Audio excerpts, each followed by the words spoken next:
Okay, we're going to begin in John chapter 4, and I won't tell you my title. I got a strange title here today. I kind of shortened it up. Now we're not going to mention any names. Recently we had a guest speaker. The title was so long. We had to sit down for pizza. We went to fellowship hall, had some pizza. We came back and the title was still going on. Now we're not going to mention any names. So I tried to shorten my titles because of YouTube. So you know how we don't mention names. You know, we don't want anyone to know.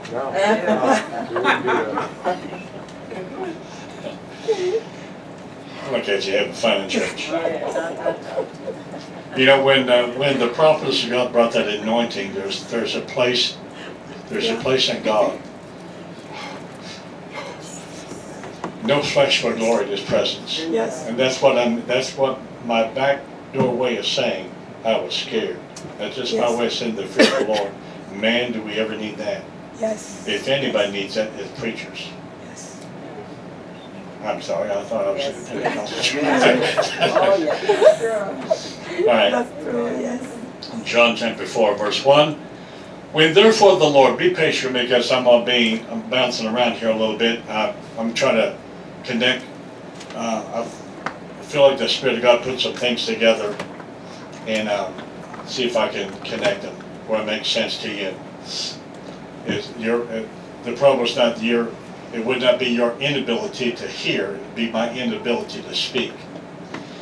So when therefore, John 4, verse 1, when therefore the Lord knew how the Pharisees had heard that Jesus made and baptized more disciples than John, though Jesus himself did not baptize but his disciples, he left Judea and departed again to Galilee, and he must needs go through Samaria.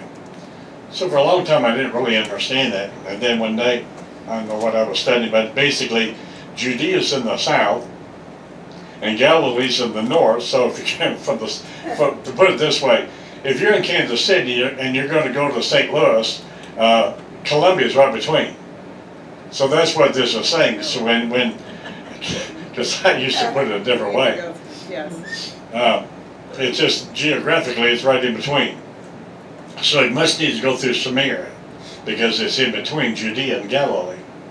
He comes to the city of Samaria, which is called Sychar, near to the parcel of ground that Jacob gave to his son Joseph. Now Jacob's well was there. Jesus, therefore, being weary with the journey, sat thus upon the well. It was about the 6th hour. And there come a woman of Samaria. Now, don't turn me off because if you've been saved any time at all, you're quite familiar with the story, but believe me, there's going to be a completely different twist upon this today. There cometh a woman of Samaria to draw water. So this woman comes to the well, and I just have a picture, and I'll put it back out, but it has a woman go to the well. So these little villages, they would come in many times in the center of the village, there would be a well, and they would come, and that would be their source of water. Okay, so there come a woman of Samaria to draw water, and Jesus said unto her, give me to drink. For the disciples were gone away to the city to buy meat. Woman comes to the well to draw water. Jesus is there, because I'm going to go somewhere with this, because if I could communicate this to make sense, because when you put Friday night's message and Sunday school message together with what I'm going to try to attempt to say here today. Okay, so Jesus is on the journey, and he comes to this well, and the woman comes to the well, and he tells the woman, give me to drink. For the disciples had gone to town to get food.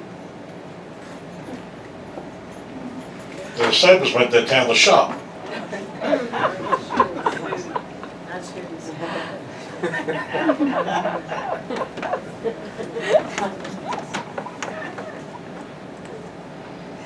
I want to say this again. I want you to really, those of you that are here Friday night, and those of you that are here for Sunday school, there's going to be a connecting of the dots here.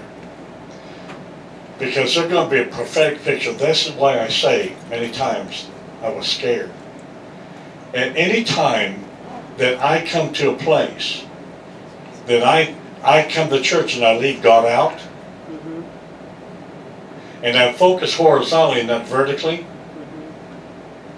anytime I can do things, and can you imagine Jesus being here and we could sit down the well and drink water with him? How could someone, Jesus being right in front of them, what I'm saying, there's a prophetic picture here. Yes. There's a prophetic picture that whenever you become familiar Yes. True. with church, even the gut of the church, how could someone, man, I'm gonna camp out. Let's 11 stay here with Jesus. One go to town and get some food. When the men are shopping here,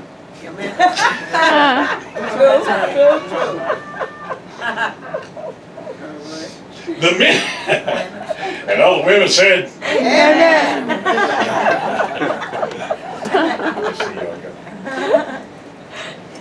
there's this way I put it, okay? To me, God wants to take us to His place spiritually that we get these prophetic pictures. And when you look at this, there's a prophetic picture here that you could be right there with Jesus right in front of you, and someone, I'm going to go to town, I'm going to get some food. They went to town to get meat. So Jesus is at this well with this woman, and he tells the woman, give me to drink. Now many times, God will just give little things, it's just little assignments. Give me to drink.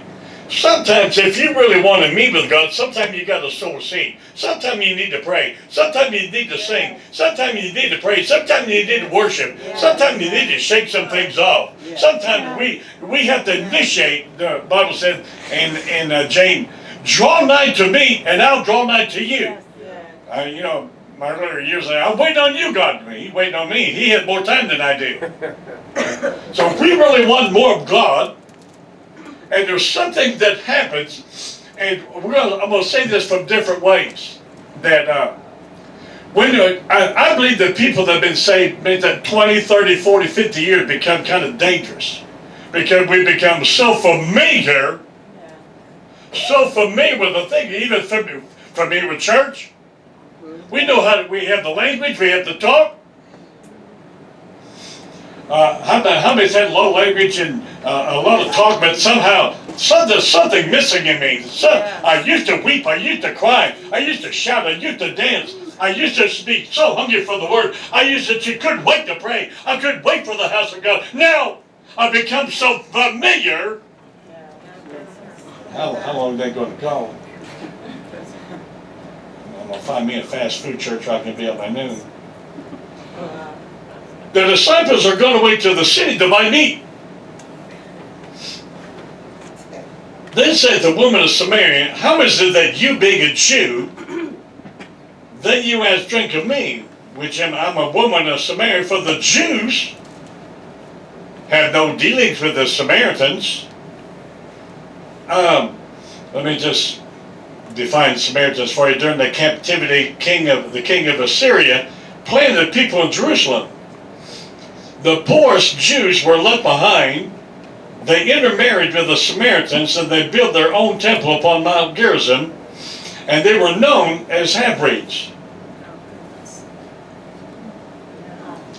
Have you ever, let me use myself. I have looked down upon people, denominational people, non-spirit filled, so to speak, and I've been a little self-righteous. Right. Well, they ought to. If they had the baptism of the Holy Spirit, if they, recently this revelation came to me that, well, we could be in that camp, but then I looked over there to the book Tortured for Christ, Richard Warmbrand. Now he could look at me and say, if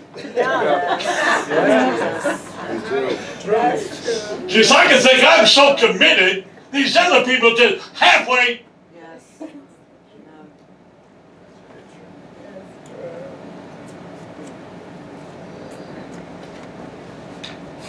Have you ever become a little self-righteous? Oh, yes. And my self-righteousness brought a deadness upon me Yep. that I could shove. Talking about me. Women getting a free ticket here today. How come you talk to me when I've looked at just halfway? Right. Jesus answered, said to her, if you knew the gift of God and who it is that said to thee, give me to drink, you would have asked of him. Well, now my title today, to shorten the title, because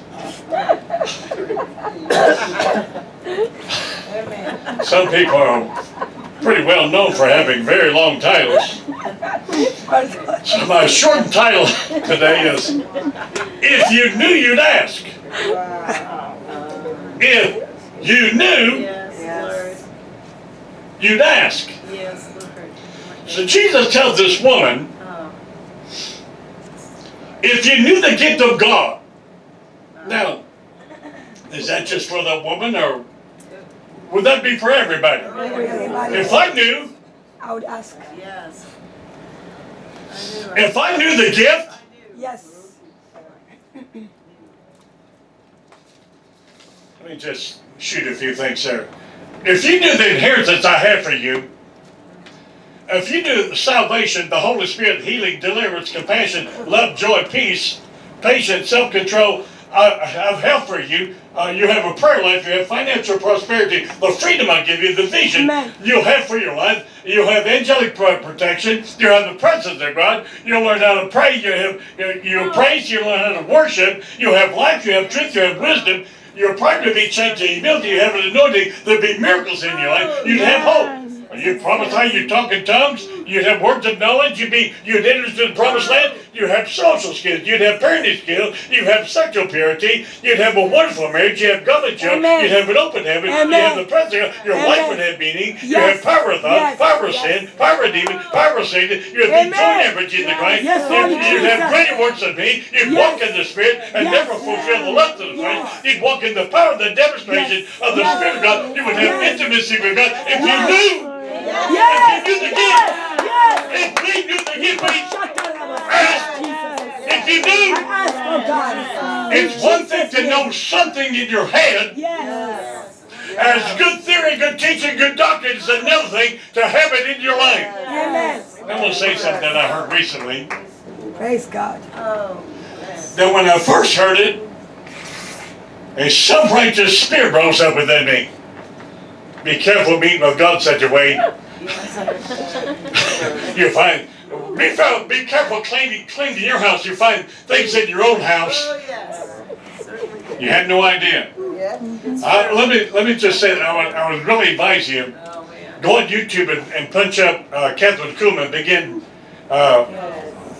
messages on the Holy Spirit. Yeah. So she said something that I ashamedly reared up. She said, I'll try to put it this way, that, well, let me ask you a question.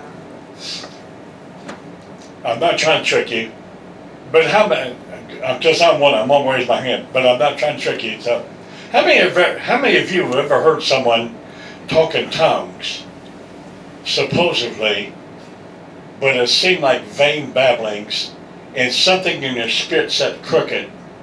Yes. I'm not saying it was demonic, Just. how many's ever heard something but it didn't register within you? Yeah. Someone talking in tongues, but Yes. it did something. It didn't.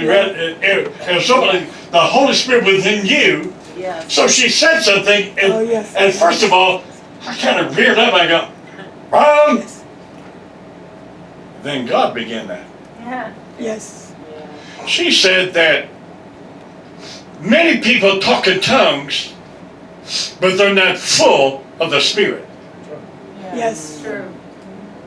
My first response was, Wow. Yes, I heard that. wrong. Yes. But when I pondered Yeah. and I began to calculate, oh my God, that's why the Holy Spirit in me is grieved sometimes when some people Yes. are doing vain babblings. That's true. Yes. And she went on to say the mechanics, Come on. Yeah.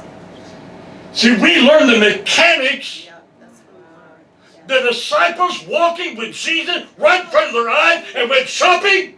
Are you kidding me? I'm not going to let them out of my sight. Come on, seriously, ponder that. Yeah. Yeah. Think of Friday night's man. Think of what God said in the Sunday school lesson. Oh, That's yes. true. When we get caught up in the mechanics, well, I'm not going. I don't drink. I don't smoke. I don't chew. I don't do what other people do. That's true. You ought to be like,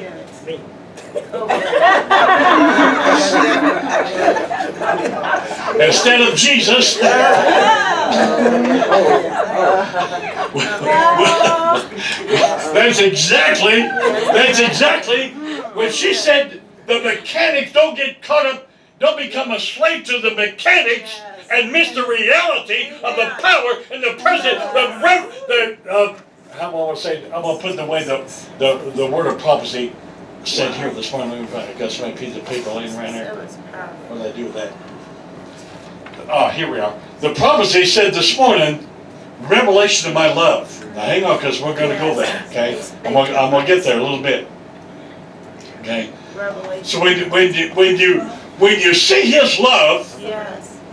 For you real. and that becomes a reality within your life. It's not the mechanics where you leave the love, the purity of it out. So let me give it in verse 10. Oh, really? Jesus answered, said to her, if you knew the gift of God, so if we knew and understood and comprehended everything that God has for us, Wow. then so let's Pastor Brian, I've said this before. Pastor Brian was the first one to say this. If we haven't walked on water yet, there's more. If we haven't raised the dead yet, there's more. Now, whenever we come to a place with God, I figure I'm going to heaven, everybody else can go to hell. Now, we don't really say it that way with our, we wouldn't confess that in front of other people, but when we get caught up in the mechanics, I'm not, Yes. Yes. Deliver me. you just have half. Yes.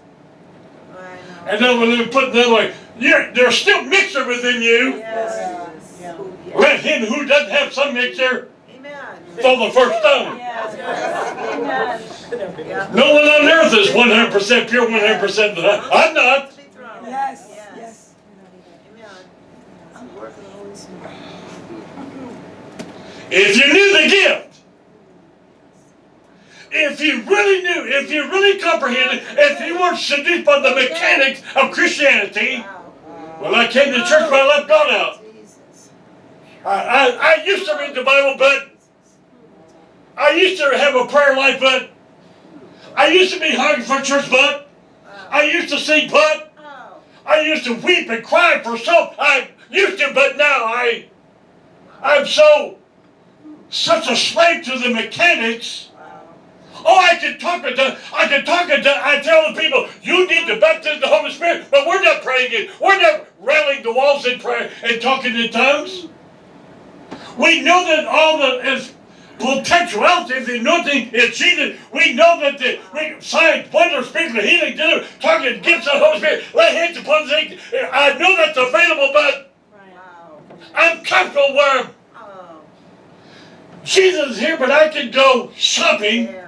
Let Wow. me put it another way. Yes. I'm going to go out to eat, Where'd they go? They went to go get some meat. Meat. Oh, Lord. If you knew the gift of God Yes, Lord. and who it is that said to you, give me to drink, you would have asked. Wow. You would have asked me, and I would have given it to you. Oh, I would have given it to you, whoa. living water. Oh. Water being the type of the Spirit. Living, Oh, I would have given it to you, yes. living waters. Now let me just shoot that down. I want to address the thing. The woman said to him, "Sir, you have another draw with the wells deep from whence where's that living water? Are you greater than our father Jacob, who gave us this well and drank thereof himself and his children and his cattle?" Jesus said to her, "Whoever drinketh this water shall thirst again, but whoever drinketh the water, type of the Spirit, whoever drinketh the water, type of the Spirit." Yes. Amen. Thank you, Holy Now- Spirit. Oh. Have you ever heard that saying? And there's a major truth of some of these saying. You ever heard that saying? You can lead the horse to water, but you can't make him drink. Yes. You can bring someone to church, but you can't make him. Yes. Oh. Yeah,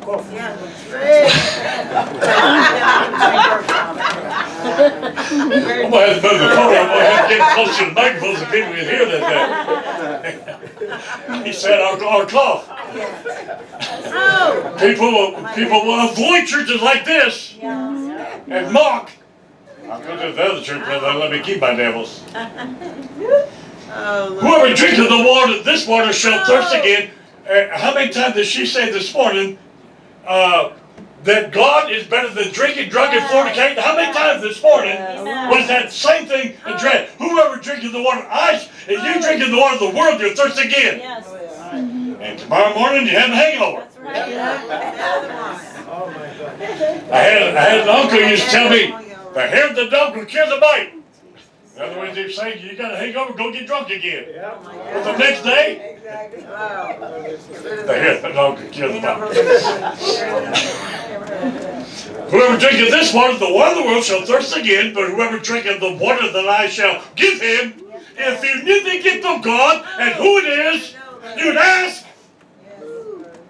give me this living water. Yes, God. Because if you drink this, the water that I shall give you, you shall never thirst, but the water shall give you shall be in you a well of water springing up to everlasting life. What happens is, when you drink of the Spirit of God that God gives you, it becomes a well within you. That other people, number one, you be so fulfilled. Number two, people will come and partake of the water, the well of the Spirit.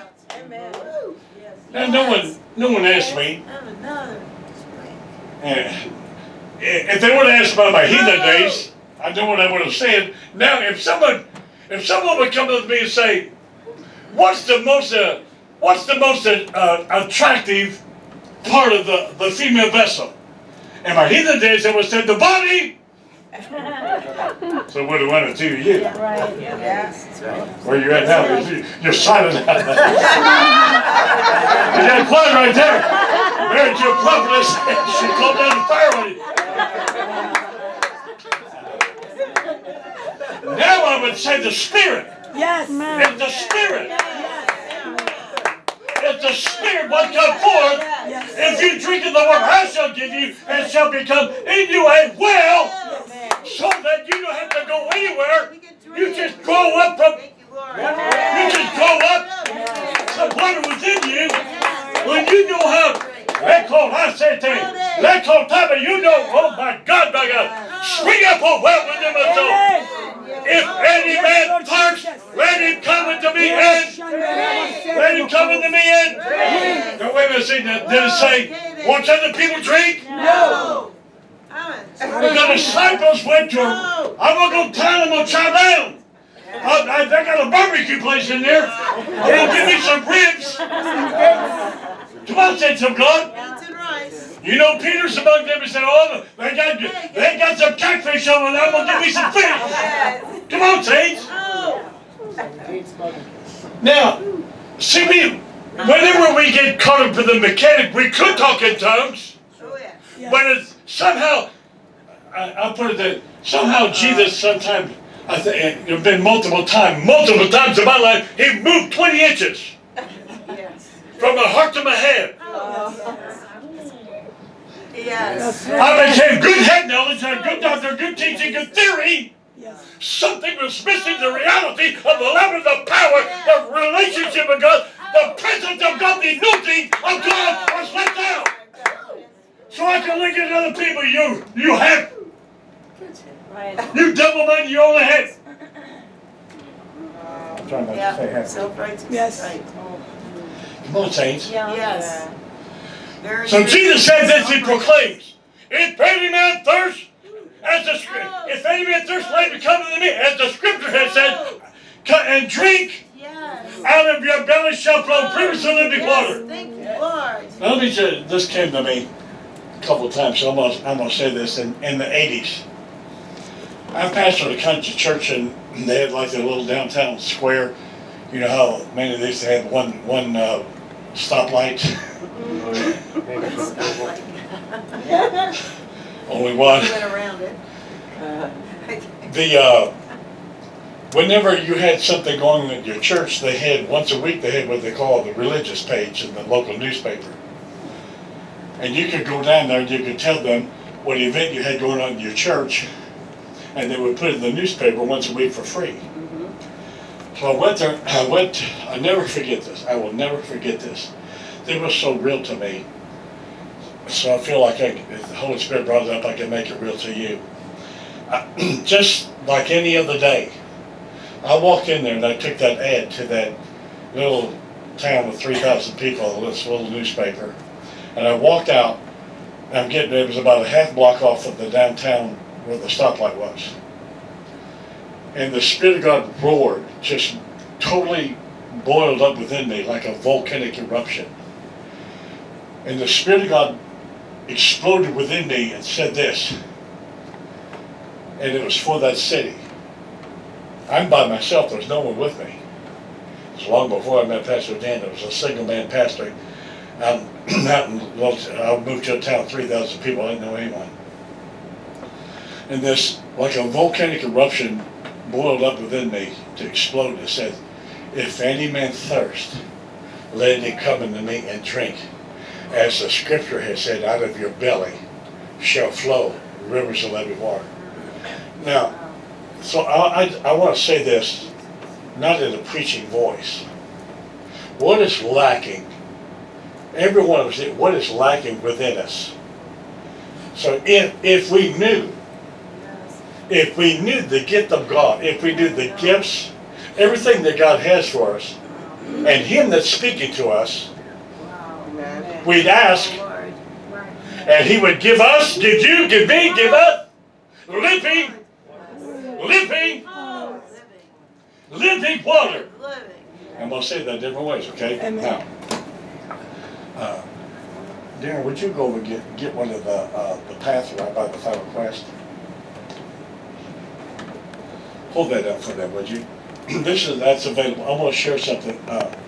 I know that I'm going to be in the days to come practical. I don't want to just be preaching, and I don't want to just try to elevate you than that. I want to give something that will stick to our ribs when we walk out. Okay, so over and over again, I'm going to say this. If we knew the gift of God and who it is, the same we can have these, we would say, give me that. Fill in the blank. Yes. You and I can fill in the blank. Oh, yes. Blank checks. Just when I called the 3-day revival changed my life back in the 80s. I asked the Roundtrees to come. Pastor Jen and Pastor Janice know they're familiar with the Roundtrees. Man, you talk about an evangelist. And I was in the church that he was out of. I was there for 3 years. I never heard him preach. And I was a dead man that gave dead servant the kill. I don't want to laugh, I couldn't elaborate, but. So I go, man, we need something. So I asked the Roundtrees to come preach a 3-day revival. Never even heard him preach. But he was out of the church, and I so respected the church that I was out of. I go, well, if they got him as evangelist, he must be good. So he comes and basically, I'd be speaking and it would be so dead, so boring. I used to have one of those big liter of water, and I was so dry. That's how bad it was. I mean, it was bad. The only people who ever got healed if you were suffering from insomnia, you could hear me speak, go right to sleep. Yeah. So the Roundtrees came to preach and prophesy. The glory of God was in the temple. And I go, oh my God. I go, man, my life would change. So I begin to realize there's no river flowing out of me. It's so good to know. I'm sorry, I thought it was in there. That's There's no river flowing out of me.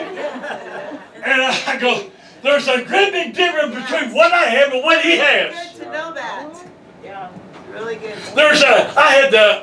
If you want to grow, just get stark naked, honest about where you really are. And get hungry for God, where God said you can go. If you knew the gift, Yes. well, I saw the gift walking through him. Really have it. I saw the glory cloud of God. He called people that used to sleep through my, I can't call preaching or teaching through my talking. I've said there was a little old lady just had the gift of love. She was so sweet. This little old lady, she was sitting in the second row. She was so sweet, and she saw I was struggling. There was a time I was really struggling, and this lady wanted to help me, but she didn't want to lie. She had integrity, so she came up and tried to encourage me afterwards. She said, "You gave the good. You gave the good." She tried not to lie. She wasn't going to say preaching and teaching. Then she said, well, she said, you gave a good talk today. She was trying to help me, but she had such a she didn't want to lie. But see, this was part of my chastisement. This is part of God whetting my appetite. It was demonstrated right in front of me. If you knew the gift of God, you and who it is that wants to give it to you, you'd ask. You wouldn't be jealous of God using someone else. Oh my God. Hang on, we're going somewhere. Yes. Hang on. We're going. Right. Yeah. So real. Oh, He's so real. I knew it was going to be something right. I know it can be boring sometimes when someone reads that, but this is so real. Yeah. This is one of the most powerful books I've ever read in my life. So let's talk about in the first three, but go point at the first three little books. Yeah, they're all three in that one. And the final quest, so it has the final quest, the call, and the torch and the sword. So there's three books in one. And Yeah. There's three right above. yeah, they're over. Pull down that middle one, about that. Okay. Anyway. Okay, so that was Rick Joyner, his prophetic visitation, and he ascends. He goes to the mountain of God, and all that he went through ascending. Yeah, go pull the middle one down. Pull the middle one down about the child, about the James Johnson. But show them the three. The final quest? The trilogy? No. Okay. So the final quest. He's ascended the mountain. Then there's the call, there's the torch and the sword. On this right here, he comes down from the mountain.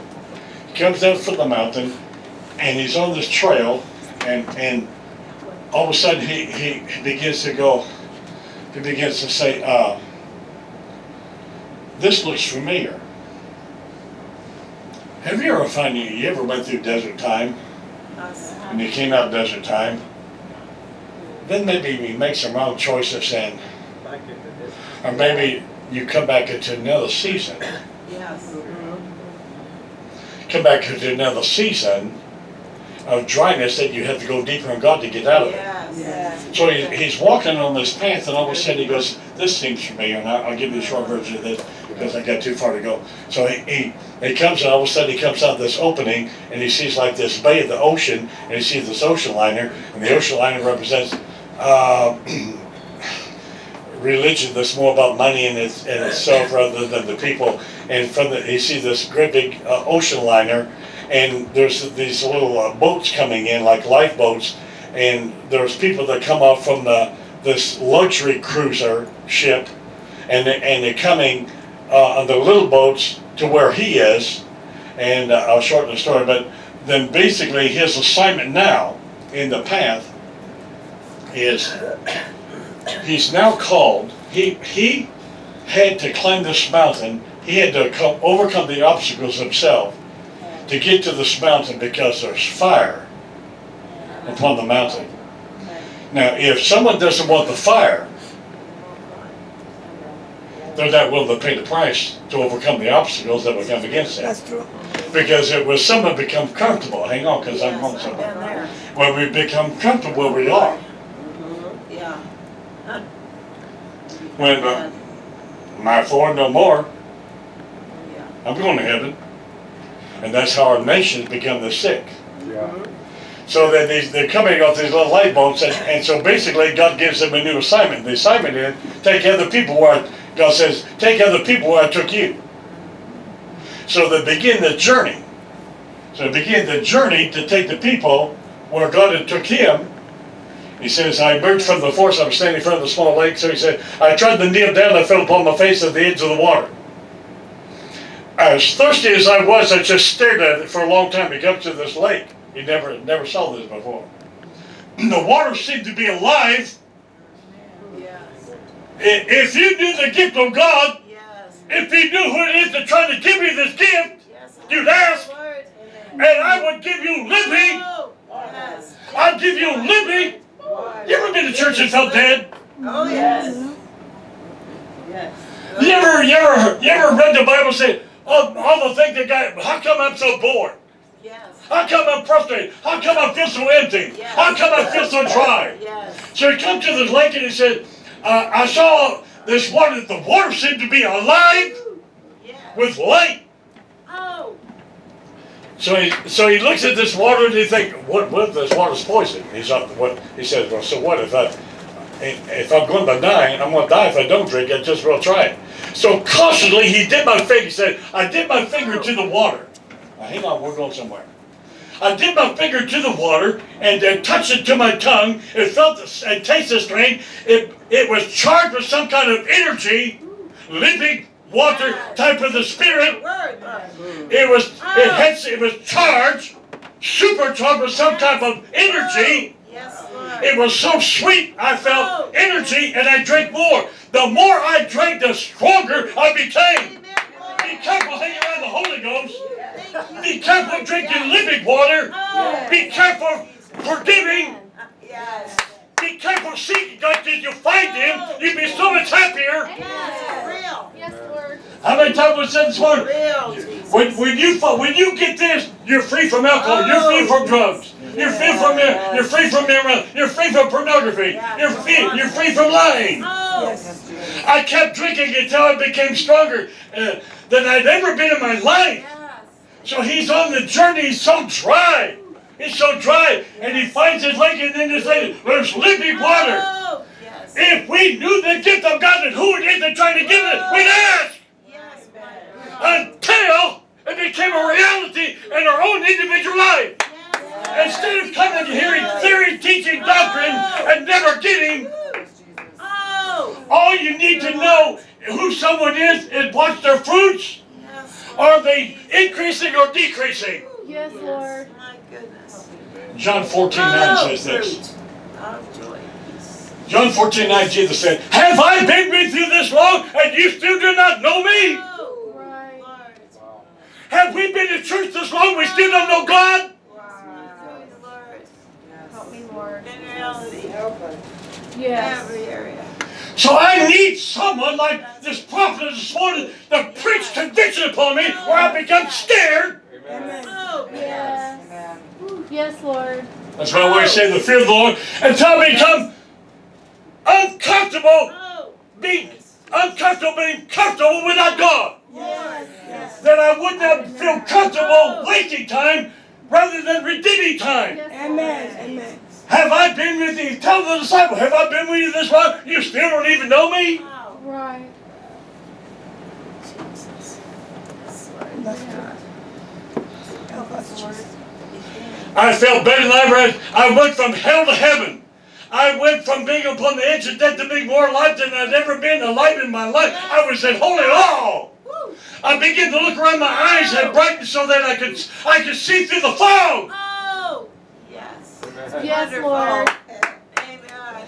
The water not only quenched my thirst, but it satisfied my hunger. Oh, yes, Lord, yes. Be careful hanging around the Holy Ghost. Be careful confessing, repenting, renouncing, and seeking God. You'll find Him, but He'll deal with your idols. Yes, Lord. He'll deal with your emptiness and make you full of God. Yes, Lord. Amen. Amen. Oh. Amen. And you begin to walk away from things that bring bitterness and dignity. You'll see who you really are. Oh, yes, Lord. Goodness. Yes, Lord. This water not only satisfied my thirst, but my hunger. And I wondered, he said, I wonder what kind of water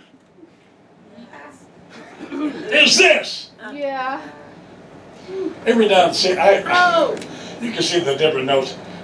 Some of the books I go over 50 to 100 times. Wow. Some of the Watchman Nee material I've gone over maybe 150 times.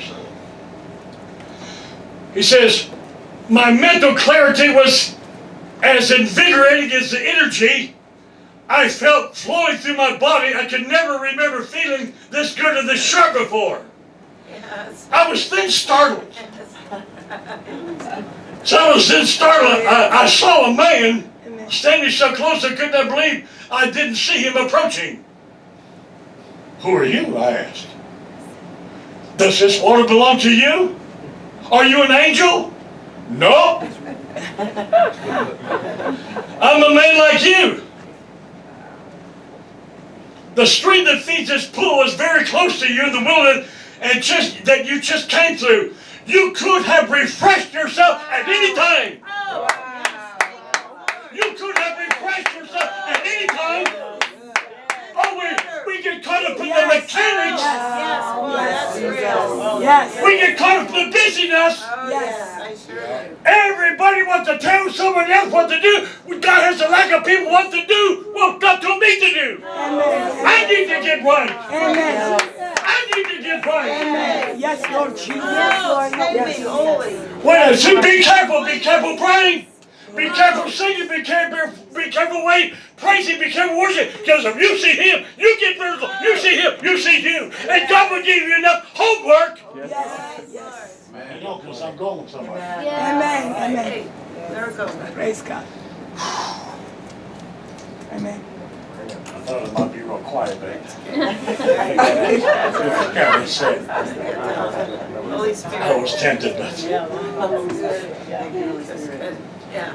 you could have refreshed yourself with the stream at any time. Wow. He said, well, Wow. I didn't see this stream in the wilderness before. I protested. Right. You did not see it because you did not look for it. Yes. Wow. Because if you look for it, you find it, it will change your life.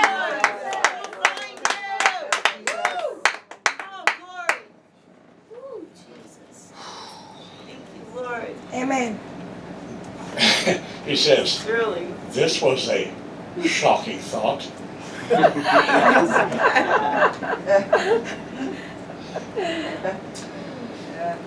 How many heard the voice of God in Sunday school this morning? Yes. Amen. Yes, thank God. Amen. That's not why I select you, that's whosoever will become. Yes. Oh. Yes. If we knew the gift of God and who it is that's trying to give it, we'd ask. Yes. Yes. And He will give us living water, and that living water will change everything. Amen. Everything. Amen. Oh, glory. Yes, Lord Jesus. Jesus. That's why people go, For real. I don't want to go there. Now, they'll say something too loud or too long, too hot, or what is it? Oh, yeah. They mean mouth Pastor Jen. She gets it. They'll mean mouth to say, because she quotes book of therapy. I'm not going to that church where they have book of therapy. Amen. So that's Yes. That's what it is. Oh, Lord. Yes, man, the bucket and swabbed it out. I think I know who did it. This was a shocking thought. If I could have had this water in the wilderness, I would have run through it singing praise to God instead of suffering the torture I put myself through. Oh, God. Come on, sons of God. Yes. I've tortured my Amen. soul. Yes. Yeah. Amen. Oh, Lord. Oh, my I'm God. not- Oh, Lord. Yes. Thank you.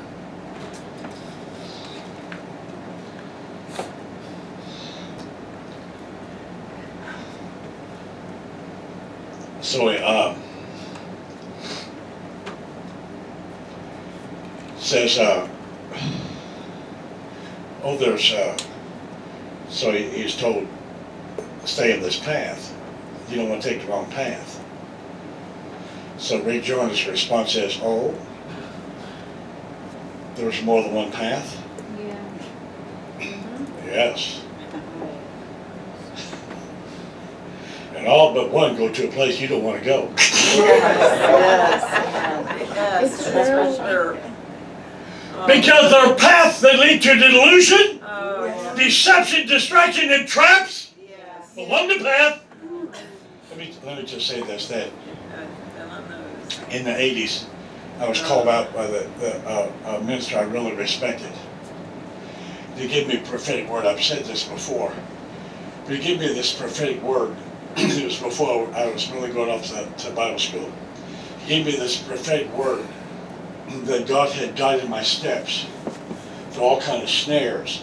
That if you understand a minefield in Army language, a minefield, how they plant landmine, what they call landmines, to blow you up. The prophetic word was Satan, the enemy of our souls, had all kind of landmines, all kind of traps and snares for me, and God had led my path, even when I didn't even know He was leading me. Yes. Yes, Yes. that's true. Oh, yeah. Like Even that. when I didn't even realize He was leading, He was Yes. protecting me. That's Father. Yes, thank you, Lord. That's true. Be careful drinking living water. You'll never feel fatherless again. That's true.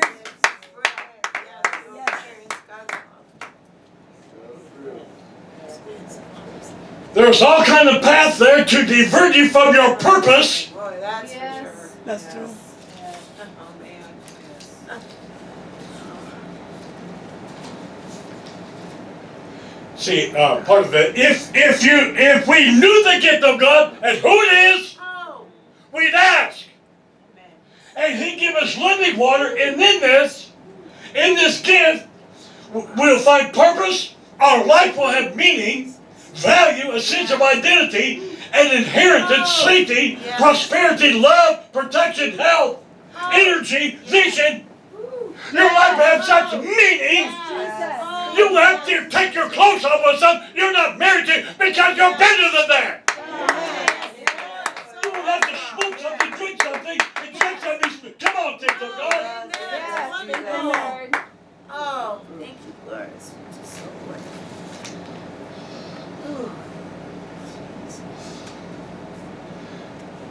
It would take discernment. It'll take more discernment. So if we knew the gift of God, who it is that's trying to give us discernment, we would, Ask. but if we don't want discernment, we're not going to contend until it's developed. So that's how God knows who we are. God will give a word, and then the word will be an assignment, and then God stands back in His wisdom, just watch who will come into line with the assignment. People that feel comfortable coming to church 10, 20, 30, 40, 50 years, hearing what they could have, but never getting it. And they're convinced to win. I'm a Christian because I came to church. See what happened? They got seduced by the mechanics. Yeah. Hearing what they could have and feeling comfortable living without it. Ah, God. Yes. Lord.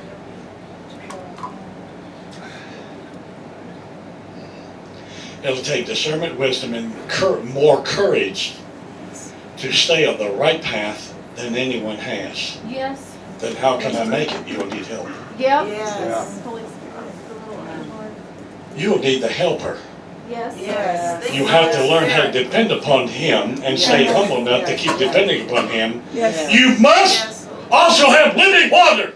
Oh, Lord. You must never let it out of your sight again. Yes. Don't get very far from the river. Amen. Oh. I remember many years ago, a minister saying, because I had the privilege as a new believer to sit in a ministry where the river of God was flowing. And this minister said this, it wasn't about themselves, but this other minister said, if you ever sit underneath the river, the moving of the Spirit, it will ruin you to ever go back to Thimble. Amen. Yes, amen. Yes, Now, true. if you had a choice, now is this what you want? No. Here's what you get for the next week, thimbleful, No. or you want a river? River. You want living water? Yes. Or you want something stale? No way. Come on, saints of God. Yes, I Lord. don't like it.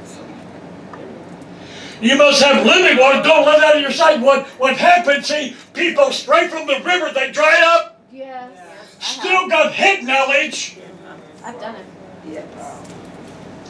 You must drink from it as soon as you begin to thirst. Oh. Yes, Lord. Even drink when you're not even thirsty. When you can, it will keep you alive. Stay close to it. It will keep you upon the path. Yes, Yes, Lord. Lord. Thank you, Jesus. Amen. Now, I want to illustrate Oh. something. Turn to Luke 22, if you would, please.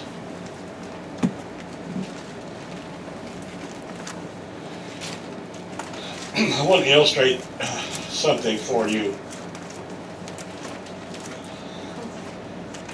out of Luke here, and I'm always just a little nervous when I follow one of these preachers from Africa.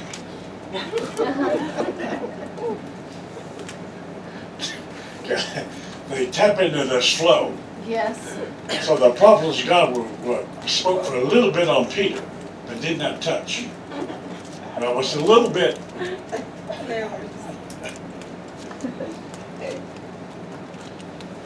And these people from Africa will preach the Old Testament, which I call a lot of the meat of the word. Yes. Yes. Now, don't get turned off with this because you're familiar with this story, because believe me, it's a total different twist upon this. Amen. It's going to illustrate a whole lot what I want to say. In Luke chapter 22 and verse 31, we're very familiar with this, but I'm going somewhere else with this. The Lord said, Simon, Simon, Satan had desired to have you. I know some of you are going to act like you don't know what I'm talking about, but remember in your heathen days, you see some of the opposite sex and you want to have them. Yeah. Yeah. Sure did. One little soft yes and a cup of coffee. Yes. Yeah. Sure did. Yep. Yeah. There's something when you bring up sex, there's a Something about it. silence. Yes, it's crazy. They go like, I have no idea what you're talking about. Yep. Satan had decided to sift you Sure did. as wheat. But I prayed for you. Amen. Lord. Amen. Be careful getting right with God, because you come into a place that Jesus will have to pray you through. You pray yourself through, and then pray other people through. Be careful. Be careful hanging around the room, Jesus. Yes. Yes. Yeah. Yes, Lord. Peter, you know, walking water, Peter. Lord. Satan desired to sift you as wheat, but I pray for you that your faith would not fail. And when you're converted, now wait a minute. Peter's been following Jesus here now for a while. Yep. So the word converted is key here. When you are converted with me, when you get back to your starting place, Yep. when you get back to your first love, Yep. when you get away from the mechanics of Christianity and get back to your relationship, when you begin to seek God, because you want to find Him, because you want Him to rearrange your life, you become like Jesus. Yes, Jesus. Not just to get information and tell other people. Yes, Lord. Oh my goodness. Yes, Lord. Oh. Amen. When you are converted, which means when you come back again, when you return, Yes. when you get back to your first love, Oh. when you return to where you used to be with God, Yes. Amen. and Peter said to Jesus, what are you talking about? I'm ready to go I'm going to prison for you. Yeah. I'm willing to die for you. Well, he's going to be given the opportunity. A very important point here. I've been there. I've been there. Have you ever had one perspective of yourself, but Yeah. God's perspective of me was very different? Yes. Yeah. What did the prophet of God teach us this morning? Isaiah chapter 6. Woe is. Yeah. Yes. Whenever we stop talking, woe is my mate. Yeah. Okay. That's a woman. Woe is everybody else except me. Yeah. I would die. Remember go way back there? You halfway? You only got halfway. You haven't come as far as me. Yeah. You're double-minded. Yes. And Yes. Yep. I'm not even halfway there. Yeah. Help, Lord. Uh-oh. I'll go to jail for you, I'll go to prison for you. And Jesus said, I tell you, Peter, the cock shall not crow this day, but that you shall deny me. 3 times you would deny, you would say, 3 times, I don't even know him. Yeah. Great big difference between perspective. Yeah. Yes. For real. It makes it real. Now, we're not going to mention names. Someone some time ago preached a message. I was 100% sure. That was good. Yeah. That was good. Yeah. Peter is 100% convinced. He was. I have been. Haven't we been? Yes. Many times. Many times, yes. Yes. 100% sure. And God knows something about Peter that Peter doesn't know about himself. Yes. Now be careful, comma. Thank you, Lord. You go up with God, you get right with God, you'll be able to tell people things about their life they can't see in their life. Yes. Yes. Because your eyes are so, you've dealt with your stuff, and your eyes are beginning to be open that Yeah. Shut. I got you. Amen. Now, we know kind of what happens there. Let's turn to verse 54. So Peter denies. Okay. So in verse 54. So they take Jesus, they lead him away. They arrest Jesus. They brought him to the high priest's house, and Peter followed afar off.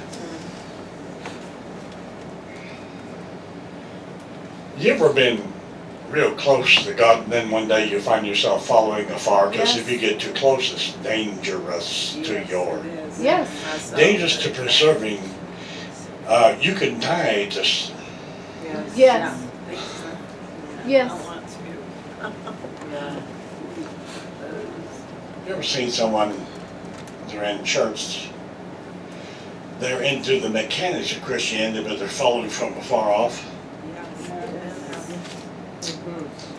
So they basically, at the same time, so 3 times Peter denies Christ 3 times, just like Jesus said in verse 16. Peter said, man, I don't know what you're saying. Immediately why he spoke, the cock crew. The rooster crows, and conviction falls upon Peter. Yes. You ever had something happen and convictions fall? Yes. And then when the prophets of God shared this morning in Isaiah chapter 6, woe is me, I'm undone. I'm a man of unclean lips, and I hang with people of unclean lips. Yes. The Lord Yes. turned then and looked at Peter. Jesus and Peter locked eyes. And Peter remembered the word of the Lord, how he said to him, before the cock crow you should deny me 3 times. And Peter went out and wept bitterly. Yes. Now here's It's a beautiful this is the place. point. This is just to bring you to what I really want to say. This is why I say, this is my way of saying it.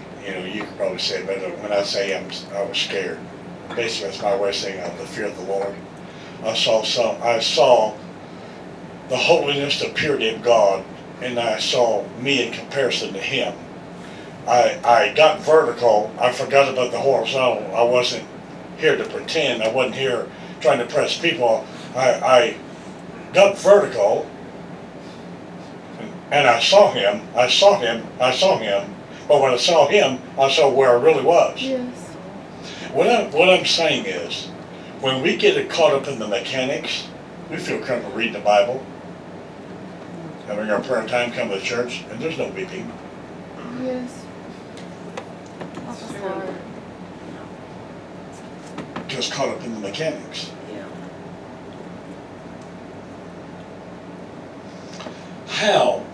How did Jesus know that Peter was going to do that? I'm going to answer that for you. Turn to verse 21. Same chapter.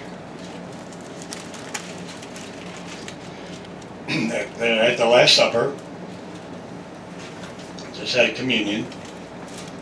Verse 21, behold, the hand of him that betrayeth me is with me on the table. Think of Judas. And truly the Son of Man goeth it as it was determined, but woe unto that man in whom he is betrayed. Now the 12 were there, right? They had communion, having holy communion with Jesus. Now remember, I want you to keep in mind this right here. And remember now, they came to the well, and they went shopping. Jesus, you stay here. There's a good barbecue place over here. We'll go get me some burnt ends. And man, they got some dynamite fries. We'll be back. At the Last Supper, Jesus is just saying to the 12, there's one here that will betray me. I want put everyone just ponder, put yourself in that position if you were there. Now, what happens is shocking. And what happens is in verse 23, and they begin to inquire among themselves which one should do this thing, and there was also a strife among them. Which one of them would be accounted to be the greatest? Wow. What? Yes. Wow. Wow. Jesus looks and sees Peter and the disciples talking. He's at the Last Supper. He just tells them, one of you going to betray me. Well, I wonder who that is. And then they shifted the very next verse. How great I am. Wow. Yes, have mercy, God. My ministry will be bigger than yours. Yeah. Remember before I started preaching, I said, sometimes you can ask someone with a call of God's part of life, or ask someone in ministry, how are you doing? How are you doing in your life? And they'll tell you what's happening in their ministry. Yeah, it's very true. Because their whole identity is not in relationship anymore, it's now in, Ministry, yes. Right. let me tell you, that's why I stopped going to some supposedly spirit-filled pastors meeting. It was like, what's your building? How many people you running? What's your budget? Yeah. All those Wow. small things. That's true. There's no prayer, there's no praise, there's no worship, there's no gifts. Wow. And every message was, here's how you get more people in your church. Wow. That's true. Have mercy. Here's how you can increase your budget. Here's things that you could sell to the people who come to your church Very sad. so you had money. Yeah. That's what it was like. Pastor meeting. Very true. They're having communion.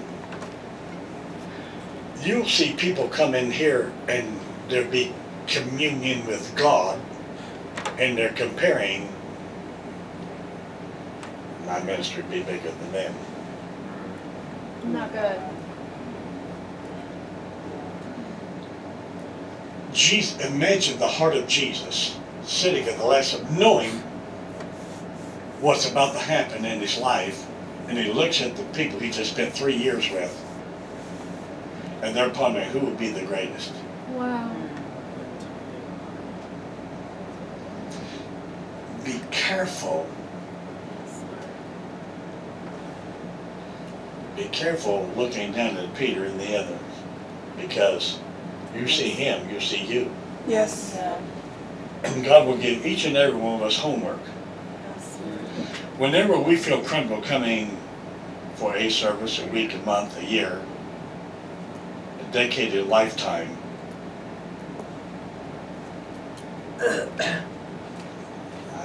I'm not like you Samaritans. Be very soft. That's true.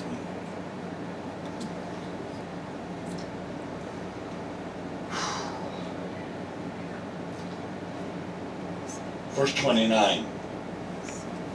Remember, if you knew the gift of God is who it is,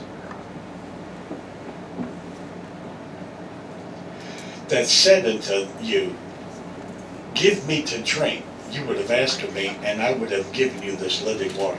I would have given you this living water. Look at verse 29. And I appointed to you a kingdom, as my Father has appointed to me, that you may eat, Wow. and that you may drink Oh. at my table in my kingdom, and sit on thrones. So if you knew the gift of God and who it is that's saying to you, give me to drink, Albert.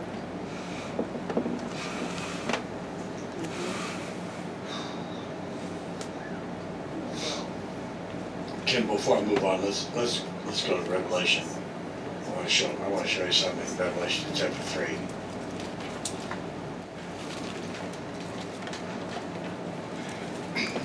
What I'm saying is, when you read the word, plead with God to speak to you about you. Yes, Lord. Yes. If we have a call of God upon our life, don't ask God. That's fine, you need a message, but basically, the best messages I ever preach when God speaks to me.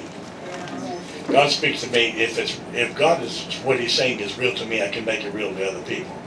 All ministry then comes out of a relationship with God. Okay, I just want to illustrate something to you, kind of the Revelation chapter 3. Now remember Peter back there. I'll go to jail for you. I'll die for you. They're discussing who will be the greatest. My ministry would be bigger than you. My title would be big. Verse 15. I know your works, and that you're neither cold or hot. I would that you'd be cold or hot, but because you are lukewarm, neither cold or hot, I will spew you out of my mouth, because you say, I'm rich, I'm increased with good, I have need of nothing, I know how to pray, got the mechanics of it, but I always ask myself, is God hearing and answering my prayers? I have need of nothing. I'll die for you. I'll go to jail for you. He had no concept of himself, and they're discussing among themselves who would be the greatest, who would have the biggest ministry, who would have the most subscribers, likes.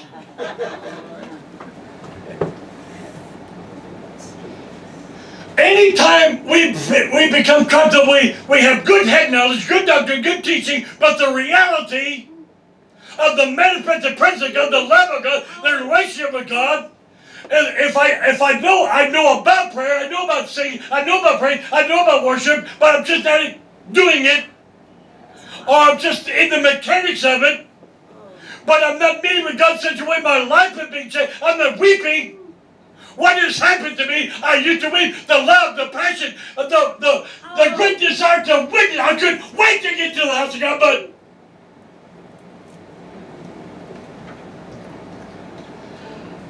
the disciples said, if you knew the gift of God, here's the woman at the well, they went to town to shop.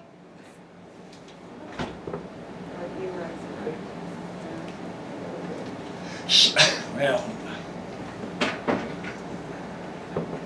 I have need of nothing. You do not know. You do not know that you're wretched, you're miserable, you're poor, blind, and naked. See, we have learned religious language in church. If someone were to tell us the truth, if someone dare love our soul enough to tell the truth, we would say, you're vomiting words of death upon it. You're speaking word curses to me. No, that's the truth. Yes. Yes, Lord.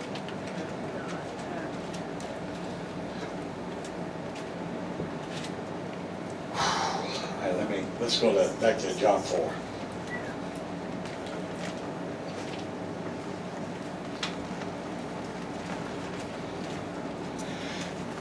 Okay, verse 13, whoever drinketh the water of the world shall thirst again, but whoever drinketh of the water, whoever drinketh of the water that I shall give him shall never thirst. Now, let me define the word drinketh in the Greek.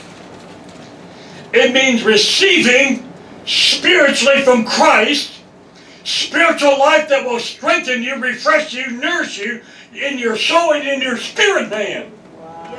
When you read that out of the passage, it was in every area, spirit, soul, and body, mind, will, and emotion, becomes so alive that even the mental clarity, everything became clear. Yes. Because that's the living water. Yes. Real. Now, again, John 7, 37, 38 said, if any man thirst, let him come unto me and drink. Yes, Lord.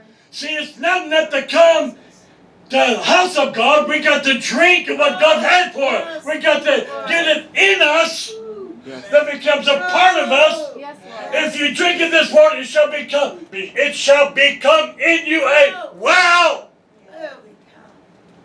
Now, there's a big difference. Now, let me say, saved and baptized in the Holy Spirit. I was filled with the Spirit. Long story, but what I'm saying is Satan wants to stop up your well. Let me do it this way. This is what I call rocks in the well. This is how I was when I first got saved. So all these rocks, demonic strongholds, demons, insecurity, rejection, fear, pride, all these things were in me so I could contain very little water. Now the potentiality of the anointing was within me. So then when I began to deal with stuff in my life and go through deliverance, I got some rocks out of my well so I could contain more water. Amen. So the anointing now what I'm doing, I'm purge yourself. I'm making a way for the river to break loose to me. And so then you get to the place where I still got a few lurking Yes. right down in there. Yes. But I can contain a whole lot more water. Yes, Lord. So that what is happening is becoming in me a well.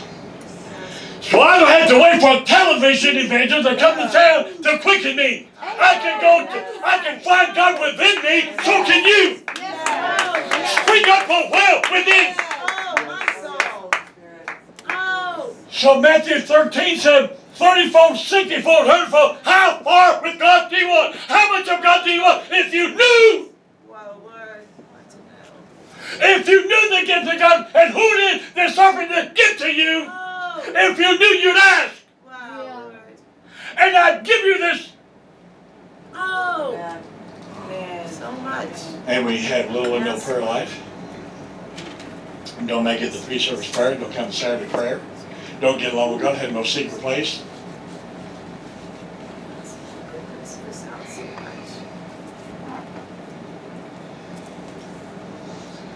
And have become seduced by the mechanics. You need to buy a great big Bible like I got.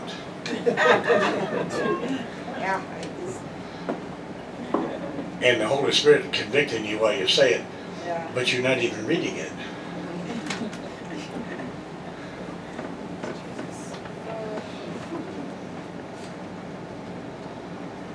I gotta move on.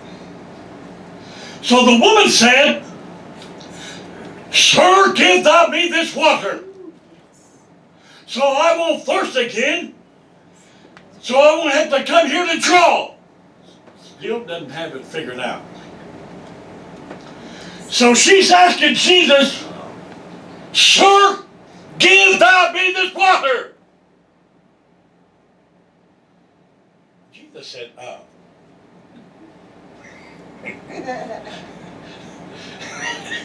we're having church, are we? Yes. Jesus said, go get your husband. Yeah.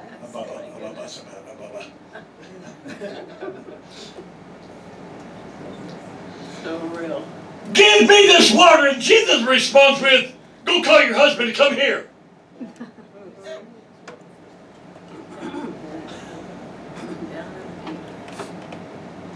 And the woman answered, said, I'm not married.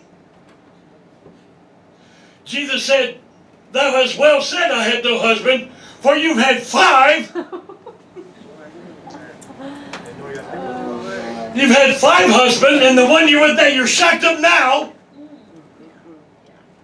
So when you said that now, so surely you said you had no husband. You got your lover, but Yep. how many times did the prophet of God say this morning, alcohol not going to fulfill, drugs not going to fulfill it? How many people we have sex with wedlock, it's not going to fulfill you, gambling not going to fulfill you, pornography not going to fulfill you, money can't meet that need? Some of the most miserable people upon the face of the earth are wealthy. Yes. That's right. They have money but don't have God. Yes. Yeah. You say that I'm rich, you say I have need of nothing but you're wretched, miserable, poor. Got money but you're poor.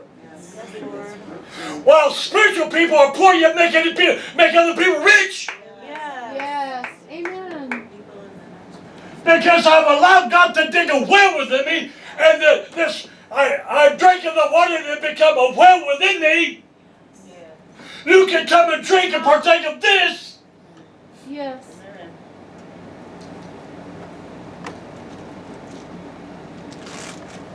See now, get your husband. I don't have a husband. You had 5. You and the judge is on a first name basis. Oh, Lord.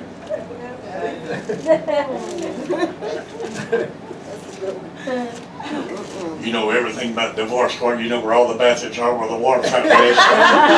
You know where the snack bar is. Every click.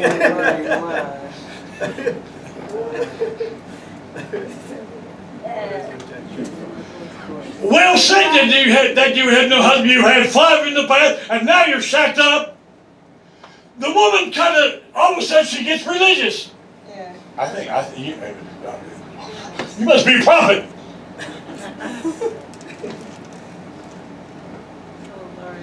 And she goes into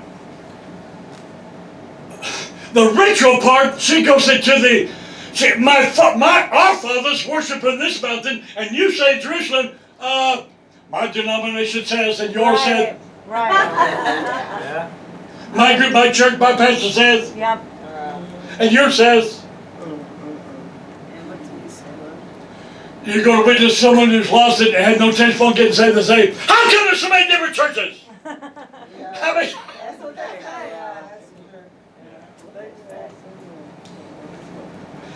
She's caught up in the mechanics, Yes. but when it comes to the reality of her life, Yes. she's a slave to immorality. Right. Yes. Oh my.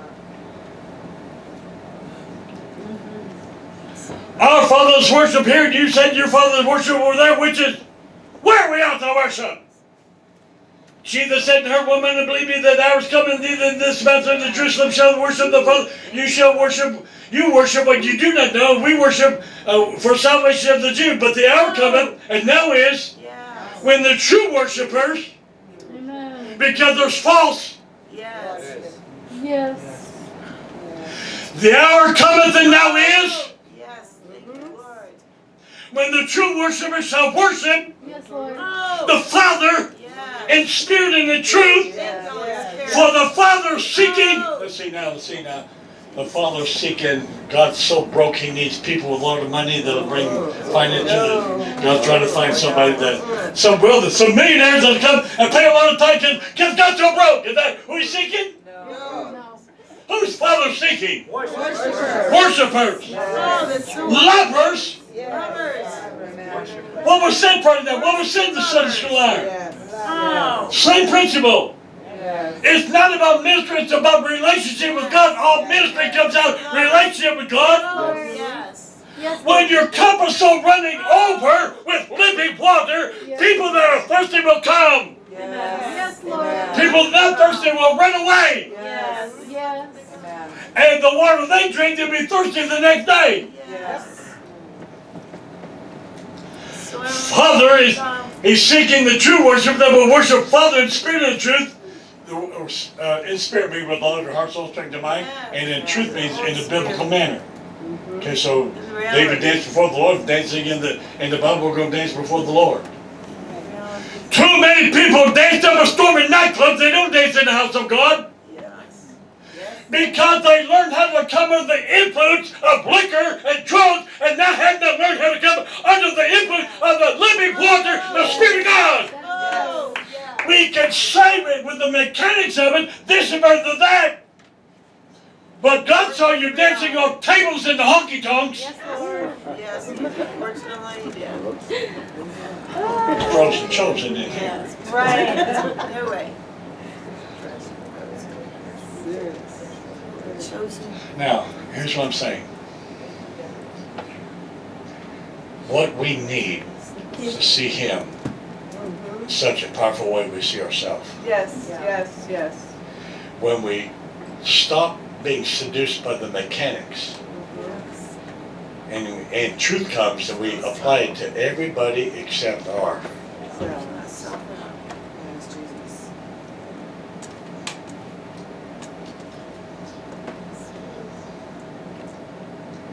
I don't put people down for shouting at the ball game, No. but don't shout at the ball game and be silent as a mouse in here. Amen. Amen, Lord. Freedom. Stop it. I will shout louder in here. Yes. Amen. Yes. Yes, Lord. God is spirit, verse 24, God is a spirit, and they that worship Him must worship Him in spirit and in truth. Spirit. The reality. I just want to address, well, let me just shoot this real quick. I will share a couple things out of Psalm 100 real quick. Running out of time here. Psalms 100. Then we'll come back to seeking Him in. Okay, Psalms 100, make a joyful noise. I can do that. I can make a noise. Make a joyful noise unto the Lord, all ye lands. Serve the Lord with gladness. Come before His presence. Come before His presence. See, many people come to a church building and never come before His presence, Yes. and they don't come with thanksgiving That's fine. grudgingly. Yes, Lord. Right. So awesome. Get So away. with gladness, come before His thanksgiving with singing. That's so awesome. So how can we come into His presence? We can come with singing. God would have it the praise of His people. Yes. Verse 4, enter into the gates with thanksgiving, into His courts with praise. Oh, thank you, Be Lord. thankful unto Him and bless His name. What Now here, a beautiful way. I want to say a couple things about worship. Because God is seeking them that will worship Him in spirit and truth. Now stop and think, okay, now remember, this is all about the woman at the well, and think of the problem of this message this morning, and think about Friday night's message, that there's such fulfillment in God, not in church. Yeah. Someone could be in church for 60 years and still go to hell. And be miserable the whole 60 years. Yes. Okay, so it's all about relationship with God. So, Lord. enter into His courts with praise and with thanksgiving. So you enter into His presence with singing, with thanksgiving, with praise. Now, let me say a couple things about worship, because God the Father is seeking them that will worship Him in spirit and in truth.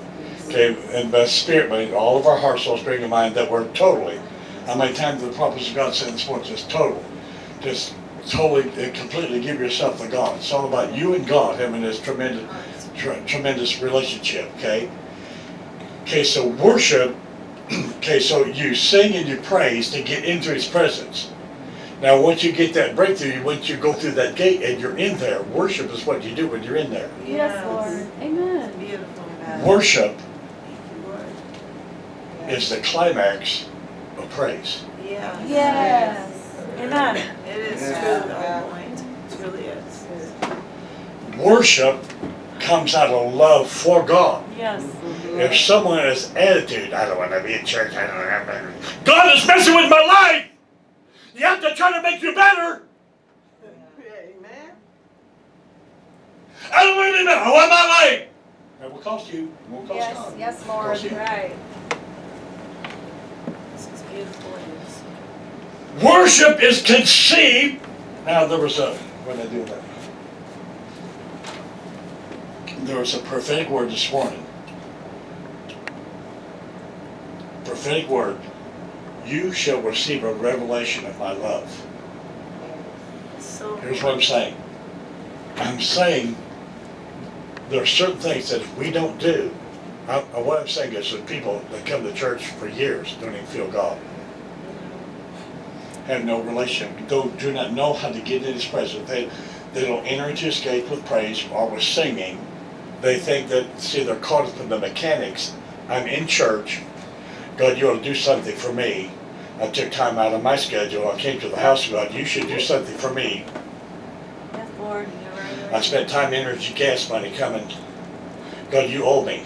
Dead works. Yes. Yes. Now, when I heard that prophetic word, I had written down here that worship is conceived, born out of revelation of who God is. Yes, it is. Yeah. When you can see who He is, who is He? He says, I'm love. Reality. It's I'm love. Yes, Lord. Worship then is conceived, birth, released when you realize that He's love, He loves you. Yes. When when it's no longer doctrine teaching theory, when that love is a reality to you, Yes. you will sing, you'll pray, you'll worship. Amen. Song service not too long and too short, Yes. because in His presence is, Fullness. in His presence, not in church. In His presence is fullness. Who wants to spend 50 years in church and never get in His presence? No. He has rewards in there. If you knew the gift of God and who it is, Yes. you ask. Let me just put the, I feel dry and stale. Used to walk real close with you. Peter used to walk real close, now he's following afar. You remember Peter, you remember walking Peter. Now comfortable with denying Him and lying to God. I'll die. I'll go to jail for you. While saying out the other side of his mouth, I'll be greater than you. That communion. Now, I gotta be careful there because I used to feel comfortable laughing at Jonah until I saw him in the mirror. Yeah. What did the Holy Prophetess God tell us this morning? Isaiah chapter 6, woe.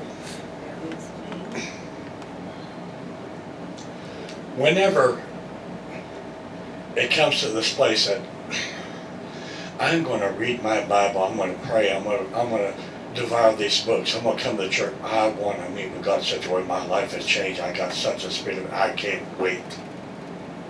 I can't wait to get to church. I can't wait to get in the corporate. I can't wait to sing, to pray. I love pre-service prayer. I love the word. I got the gift. I can't wait. Yes, Lord. That's a Amen. wonderful place to be. Yes, Lord. I had trouble in the 80s. When I pastored the country church, I would be so excited for Sunday morning, I couldn't sleep on Saturday. I couldn't wait for Sunday morning to come. Remember when we used to be so hungry, but now the carpet and the mechanics Right. Well, that takes on the for sure. and left out the reality, the presence, the love of God, the anointing of God. Oh, I can teach you the anointing. I'm just not anointed anymore. Oh. Wow.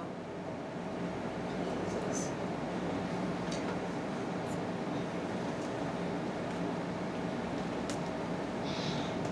Worship is birth out of a revelation that you've been redeemed. Yes, Lord. And all Jesus did for your redemption. Yes. Yes. Worship is conceived at birth, released out of understanding God's mercy. Yes. God's mercy for you. Yes. People come to church and feel very comfortable ignoring God.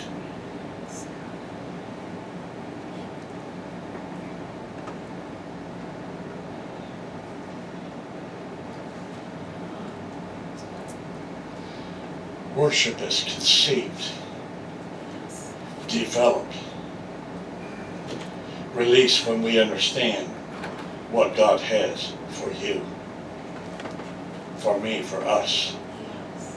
the purpose, the life, the meaning, Reality. value, That's health, the truth. prosperity, a tremendous marriage, Yes. godly children, unity, peace. Worship is spirit communication, it's spirit to spirit. Worship is communion and telling God what you've way down, the love that you have deep down within you for Him, that you're so grateful. You're not angry at God.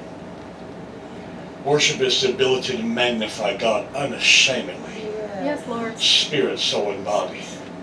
Worship is deep, climb the deep. Abba, Father. Yes. Yes, Lord.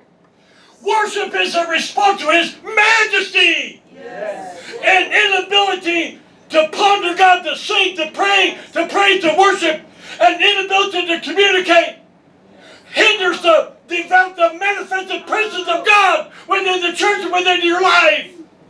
Hell wants the devil wants to be the center of attention, not Jesus. When we make Jesus the center, Yes, Lord. Yes. Yes. Satan can't stand it. Satan didn't want you to sing, to pray, to worship, because that will block the majesty of God being manifest. You see Him and see Him. You see you. Your life will be changed. If you knew the gift of God, Yes, Lord. if you knew, I want to know. Hallelujah. Yes.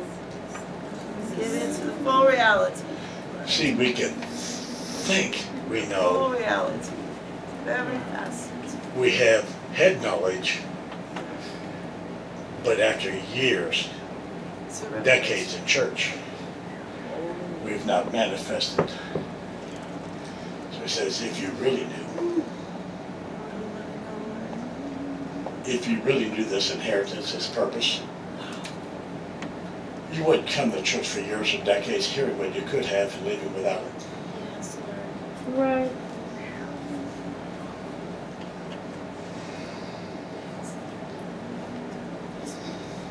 Yes.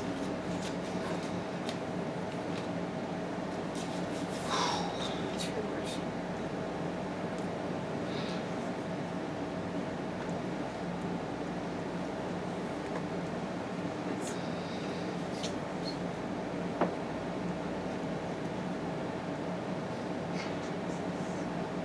Turn to Genesis chapter 4, please.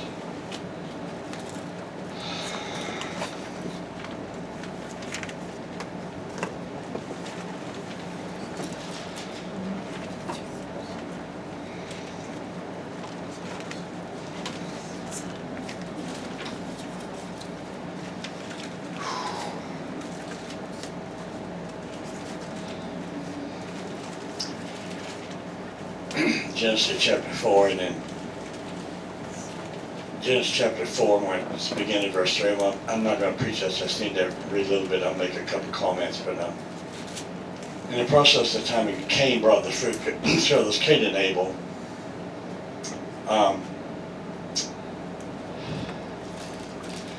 Chapter 1, God said, let us make man in our image. Chapter 2, God formed man out of the dust of the earth. So they come forth in their birth in chapter 2. By chapter 4, people kill one another. Wow. Adam and Eve had 2 sons, Cain and Abel. Abel was keeper of the sheep, Cain was the tiller of the ground, works. Had mechanics, a good doctrine, good teaching, good theory. And in the process of time, it came to pass that Cain brought the fruit of the ground as an offering to the Lord. Here's what I've done. And Abel brought forth the firstlings of the flock and the fat thereof, and the Lord had respect to Abel and to his offering, but to Cain and his offering God had no respect. Cain was angry. His countenance fell. Let me just say that I've seen people be in church 10, 20, 30, 40, 50 years. Dead, dry. Critical, fault finding. God, I come to church and I pay tithes, you owe me. Let me tell you what I'm doing for you, God. Someone else comes in church and they've only been in church 2, 3, 4 years. God, how come you're anointing them and using them and not me? I've been in church longer. Yeah, but you're mean. And you're trusting what you've done, not in the blood sacrifice. You're trusting in your works, church attendance. I pay tithes. I do this, I do that. Cain's wroth. He's angry. God, I've been in church longer than this person. How come you're using them? How come you're opening up doors for them and you're not opening up doors for me?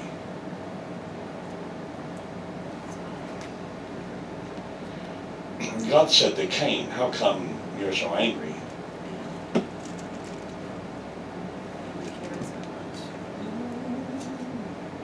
Churches in America have many angry, mean people. Yes. Now, don't throw a spear at me, but let me just say, I talked to Sister Soldier out there, looking through the window. Yeah, thinking about Sister So-and-so. In other words, I'm going to be careful not to look at any person because so Sister So-and-so, some of the meanest people on the face of the earth come to church and talk in tongues.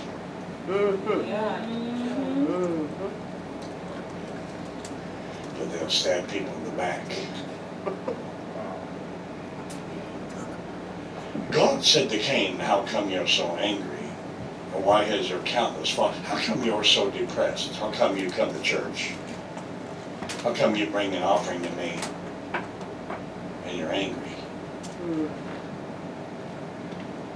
If you do well, it shall not be accepted, and if you do not well, sin lieth at the door, and unto you shall be his desire, and thou and you must master the sin. Cain talked with Abel, his brother, and when they were in the field, Cain rose up as Abel, his brother, and killed him.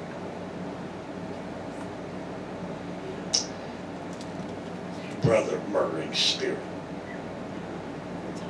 Chapter 1, God says, let's make man in our image. Chapter 2, Adam and Eve come forth. Sin in chapter 3, chapter 4, Cain kills Abel. Be careful being comfortable bringing an offering to God that's not accepted.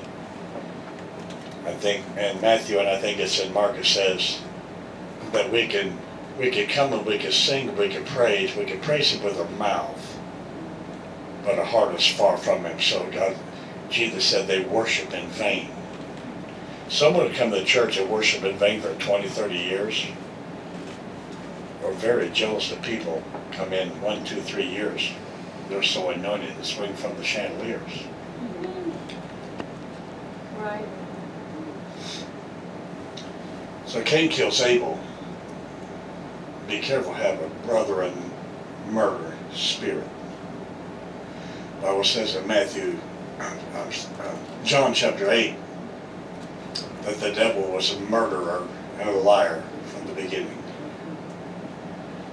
So Cain has just committed murder, now he's gonna lie. And God said to Cain, where's Abel, your brother? Be careful when all-knowing God asks you a question. He's not looking for information. Right. Where's Abel, your brother? And Cain said, I don't know. Am I my brother's keeper? And God said, what have you done? The voice of your brother's blood is crying out to me from the ground. Now, Cain, you're cursed. Be careful how you treat other people. I'm moving towards coming for landing. I'm looking at the turn to Psalms 36. Reaching down for the throttle.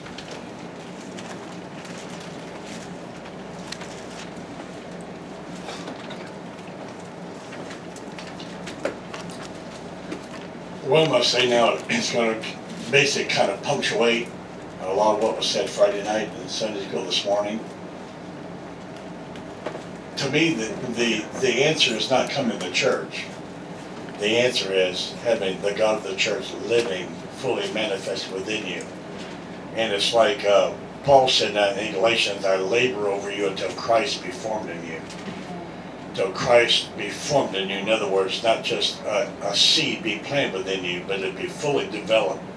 That Jesus, the man Jesus, would be so developed in you that you would be mature.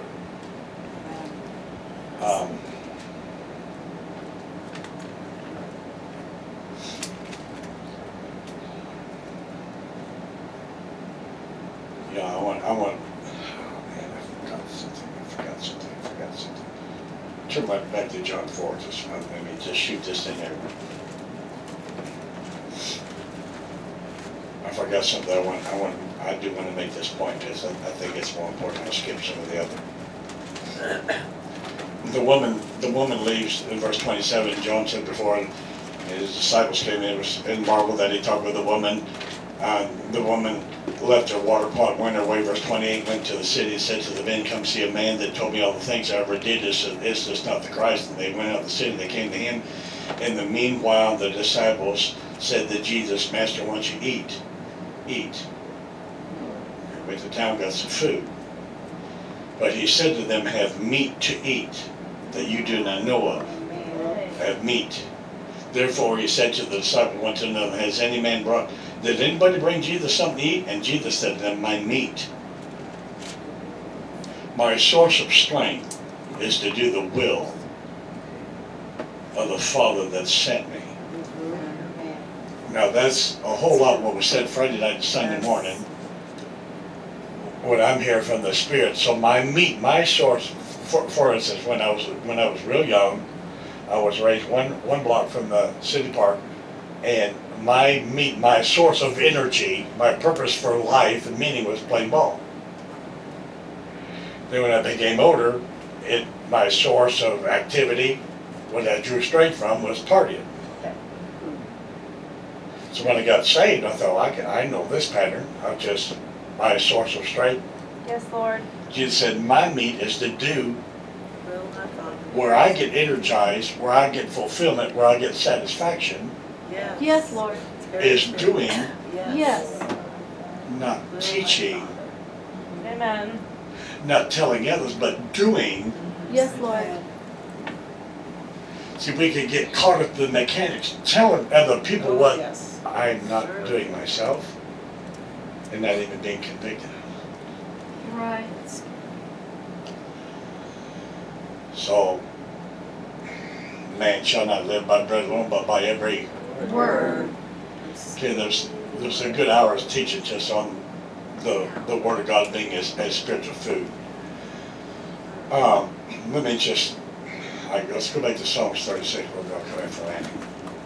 And I'm going to play a song. We're going to wait upon the Lord.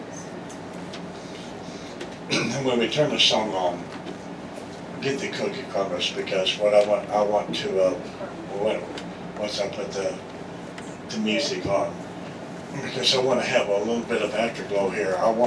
The whole purpose is that if you're here, that you would be able to drink. If you need to leave, we understand that. You may have scheduled, you may have something going on. If you need to leave, when I put this on, just quietly dismiss yourself, but I'm gonna put on a song called Living Water. So we're going to, for those of you that get the time and energy to stay, I'll play maybe one or two songs, and then we'll wait upon the Lord. Then we may go into afterglow. We may have an altar call or two. We're just going to be led by the Spirit. But let me make an important point out of Psalms 36, verse 7. How excellent is your loving kindness, O God!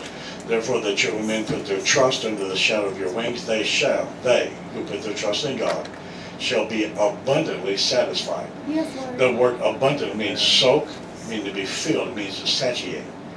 And be satisfied with the fatness of the anointing of your house. Thou shalt make them drink. Thou shalt make them drink of the river of your pleasures. Now, look right here, just let me say this. In 1975 I got saved, and the reason there's been no alcohol, drugs, and morality since 1975 because I got this. I didn't join a church.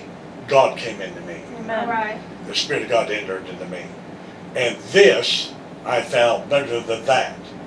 Okay, so when I drank of this water, it set me free from that water. Yes. So Jesus said, if you knew the gift of God and who it is, you'd ask. And I would give you this living water. What I got was the living water. Not church attendance. I didn't join a church or a denomination. I was born again. Yes, And the Lord. Spirit of God came into me. So I got this living water, which set me free from Budweiser. Amen. They used to call me Budweiser Billy.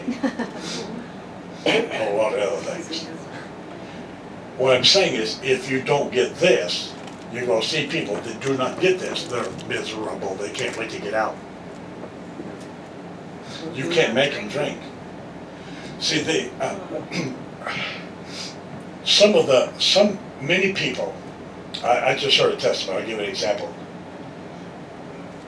Some of the hardest people to reach are children that are raised in families, whether the pastors are, let's just say, very committed Christians.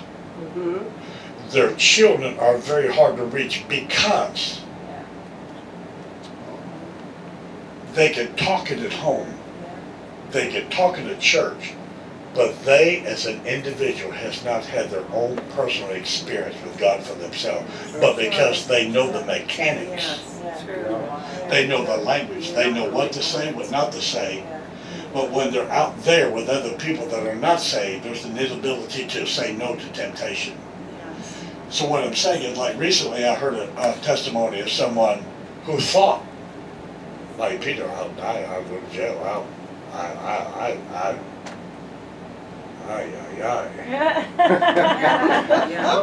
Yes. So when our discernment, remember the prophetic word, open your eyes, learn how to discern. Never listen to what someone says with their mouth. Listen what they're saying with their life. Miserable during prayer, miserable during praise, miserable during worship, miserable during the gifts of the Holy Spirit, miserable during preaching. But man, you can have fun out there. What I'm saying is, don't give up on anybody because they as an individual have not had their own personal, but because they have the head knowledge. Yes. They know the mechanics. So I heard a testimony recently of a preacher's son who thought he was a Christian. Then one day the light goes on at age 16. 16 years, thought he was a Christian because he knew all the language. So what I'm saying is, everybody, and even, stop thinking about this now, for Peter, are you kidding me? Camping out with Jesus for 3 years? Camping out with Jesus for 3 years? Then at the Last Supper, begin to discuss with the disciples. They begin to talk among themselves, who's the greatest? Are you kidding me? What I'm saying is, on this journey, things very positive, things very negative can happen. Yes. Both sides. Yes. She talked about Could use meeting with a strong touch, all of a sudden this great hunger comes. Yes. Sometimes, many times that happens, many times there's sometimes a loss of appetite. Yeah. Yeah. That's for sure. It's a two-sided coin. Yes. Oh. And what it comes down to is that person A should not come to church and tell person B what they need to have, and person B tell person C tell person D. Everybody telling everybody what they ought to do, but when I saw who I really am, Yes, Lord. See, Yes. which happened to me this morning, I'm on my knees, I'm scared. And anytime we come, periods of time go by, and we don't have that type of experience, be careful, because we may have got seduced to the mechanics of Christianity and miss the reality. yes. Yes. Okay, number 10, David. Psalm 10. Stop there.